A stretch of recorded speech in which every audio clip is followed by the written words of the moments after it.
दोस्तों, ये दिल दहला देने वाली घटना पुष्पक ट्रेन का है, जिसमें एक बोगी में 8 लुटेरे घुसते हैं, लोगों को चाकू और बंदूक के दम पर डरा धमकाकर उसके साथ लूटपाट करते हैं, उसका कीमती सामान लूटते हैं। और जब वो उतरने वाले होते हैं तभी उसकी नज़र एक नई नवेली दुल्हन पर पड़ती है। दोस्तों, फिर क्या था, ये 8 लुटेरे हबसी और दरिंदे बन जाते हैं और दुल्हन के साथ उसके पति के सामने बारी बारी से बलात्कार करते हैं। दोस्तों, स्टेशन आने वाला था, एक व्यक्ति इशारे से आरपीएफ के जवान को समझा देता है और आरपीएफ के जवान सब समझ जाते हैं और उस बोगी में इंटर करते हैं। अब फिर शुरू होता है दोस्तों जबरदस्त मुकाबला। आइए दोस्तों पूरी कहानी को जानते हैं विस्तार से, कब कैसे और क्या हुआ। दोस्तों, कहानी शुरू हो इससे पहले आप लोगों का बहुत बहुत शुक्रिया, दिल से धन्यवाद। आप लोग हमारे वीडियो को लाइक करते हैं, चैनल को सब्सक्राइब भी करते हैं। दोस्तों, अपना प्यार और आशीर्वाद ऐसे ही बनाए रखिएगा, हम आपके दोस्त आपके भाई हैं। दोस्तों, एक कहानी की शुरुआत उत्तर प्रदेश के लखनऊ से होती है। वहां से पुष्पक ट्रेन अपने नियत समय पर, निर्धारित समय पर निकलती है और पुष्पक ट्रेन में लगभग 80% मजदूर ग्रेड के आदमी सफर करते हैं। ये ट्रेन लखनऊ से चल के महाराष्ट्र जाती है और लेबर ग्रेड के आदमी जो महाराष्ट्र में कमाई करते हैं, दिहाड़ी करते हैं, मजदूरी करते हैं, वो इस ट्रेन से जाते हैं और वहाँ अपनी रोजी रोटी कमाते हैं। दोस्तों, ट्रेन खुल चुकी थी, लोग अपने शांति से जा रहे थे, कोई दिक्कत नहीं, कोई परेशानी नहीं। दोस्तों, चलते चलते दूसरा दिन आ जाता है और महाराष्ट्र में ट्रेन प्रवेश कर जाती है और महाराष्ट्र का इगतपुरी रेलवे स्टेशन आ जाता है। वहाँ लंबा स्टॉपेज था ट्रेन का। पुष्पक एक्सप्रेस वहाँ पे 15 मिनट रुकती थी ताकि लोग अपना खाना पानी कोई ज़रूरत का सामान ले सके। और दोस्तों, ऐसे में वहाँ पुष्पक एक्सप्रेस रुकती है, लोग अपने अपने सामान लेना शुरू करते हैं। तभी D2 बोगी में 8 लोग घुसते हैं आम यात्री की तरह और पुष्पक ट्रेन इगतपुरी स्टेशन से धीरे धीरे सरकना शुरू करती है। तभी वो 8 व्यक्ति खड़े हो जाते हैं। उसमें से एक व्यक्ति पहले गेट पे खड़ा हो जाता है और दूसरा व्यक्ति जाके दूसरे गेट पे खड़ा हो जाता है ताकि कोई भी आदमी इधर ना आ सके।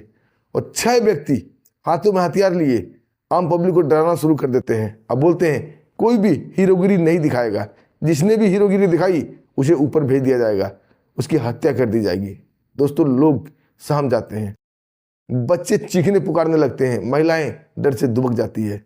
किसी में इतनी हिम्मत नहीं थी कि उनका मुकाबला कर सके और फिर शुरू होता है लूटपाट का क्रियाक्रम।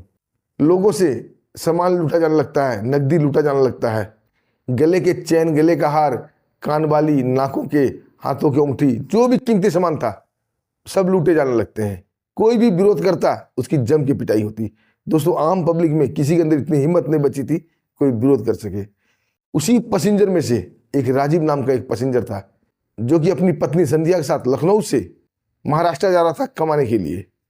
दोस्तों, उसका बैकग्राउंड थोड़ा बहादुरी भरा रहा था, वो जूडो कराटा जानता था। और दोस्तों, वो खड़ा हो जाता है और आम पब्लिक को ललकारते हुए बोलता है कि आप लोग इस बदमाशों से डरे नहीं, आप लोग हमारा साथ दें, हम इसका मुकाबला कर सकते हैं, हम लोग संख्या में ज़्यादा हैं, ये तो महज 8 हैं। और दोस्तों, ये बोलते ही एक बदमाश के जबड़े में जोरदार बॉक्सिंग मार देता है, उसके हाथ से चाकू छीन लेता है।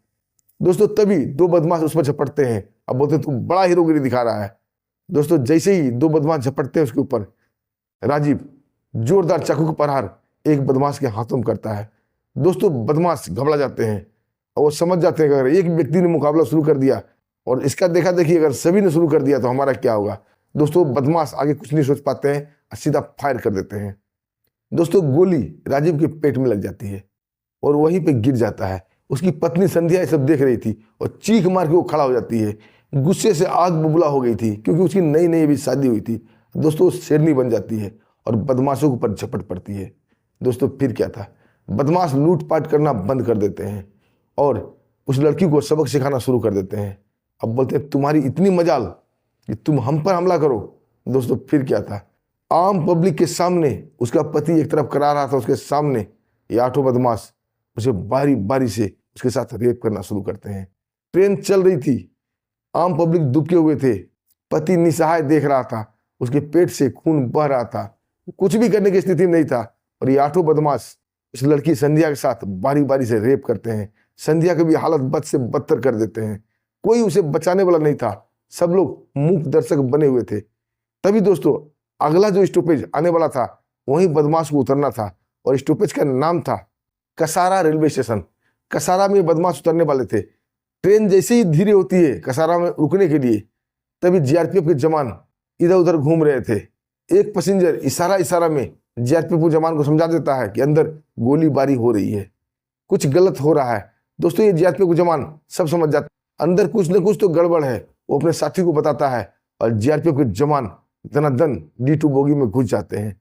दोस्तों ट्रेन रुक भी नहीं पाई थी, जीआरपीएफ के बहादुर जवान झपट के उस बोगी में प्रवेश कर जाते हैं। जैसे ही वो बोगी में प्रवेश करते हैं, पहला बदमाश उनके ऊपर फायर झोंक देता है, लेकिन संजोग अच्छा था, वो गोली जीआरपीएफ के कनपट्टी को छूते हुए निकल गई थी। लेकिन जीआरपीएफ जवान दन से दूसरा फायर कर देता है धाएं, और बदमाश वहीं गिर जाता है। दोस्तों बोगी के अंदर अफरा तफरी मच चुकी थी, सारे अपराधी समझ चुके थे अब हमारा खेल खत्म। दोस्तों ट्रेन रुकने से पहले ही 4 अपराधी खिड़की से कूदकर भाग जाते हैं और जीआरपीएफ के बहादुर जवान 4 अपराधी को धर दबोचते हैं। तब तक कसारा रेलवे स्टेशन आ चुका था, ट्रेन रुक चुकी थी और हो हंगामा मच चुका था। आनंद फानंद से स्टेशन लाया जाता है, पति पत्नी को उसमें डाला जाता है और उसे मेडिकल सुविधा के लिए ले जाया जाता है।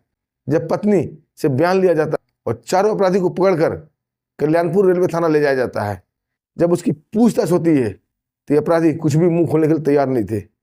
तभी दोस्तों जीआरपीएफ थाना के एक दरोगा अर्जुन आते हैं और जम के चारों की पिटाई करते हैं। अब बोलते तू क्या, तेरा बाप भी बताएगा। जो 4 अपराधी थे उसका नाम बता। दोस्तों फिर क्या था, रात भर इनकी धुनाई चलती है और चारों बता देते हैं कि एक इमरान पठान है, वही हमारा नेता है, वही हमारा सरगना है, और हम लोग कसारा गांव में एक जंगल है छोटा सा, वहीं छिपने वाले हैं, वहाँ एक झोपड़ी हमारा, हम लोग माल का बंटवारा वहीं करते हैं और वहीं जाने वाले हैं।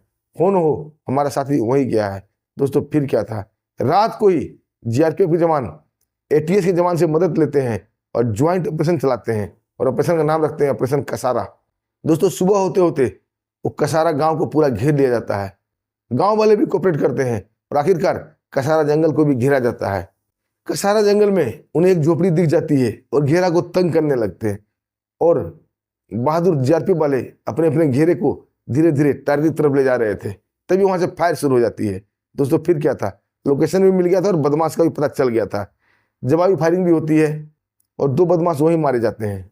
जब जीआरपीएफ के दरोगा अर्जुन सिंह उसे चेतावनी देते हैं, इमरान पठान तेरा खेल खत्म हो चुका है, अपने आप को सरेंडर कर दो, लेकिन इरफान पठान बोलता है कि मरते मर जाऊंगा, लेकिन मुझे जेल पसंद नहीं है। दोस्तों मुकाबला करता है और मुकाबला में गोली उसके हाथ में लगती है, वो घायल हो जाता है। जीआरपीएफ के जवान उसकी तरफ बढ़ते हैं पकड़ने के लिए, लेकिन तब तक वो अपने कमर से एक चाकू निकालता है और जीआरपीएफ के जवान पर झपटना ही चाहता था, तब तक दूसरा जवान उसके ऊपर फायर झोंक देता है और इमरान पठान भी मारा जाता है। 4 पकड़े गए थे और 4 का एनकाउंटर हो गया। 8 बदमाश को उसकी गति, उसका न्याय मिल चुका था। जीआरपीएफ के जवान लाश लेकर कल्याणपुर थाना आ जाते हैं। इधर संध्या का हालत में भी सुधार हो चुका था और उसका पति राजीव की किस्मत अच्छी थी कि गोली पेट को छूते हुए निकल गई थी अंदर से, वो भी सही सलामत ठीक था।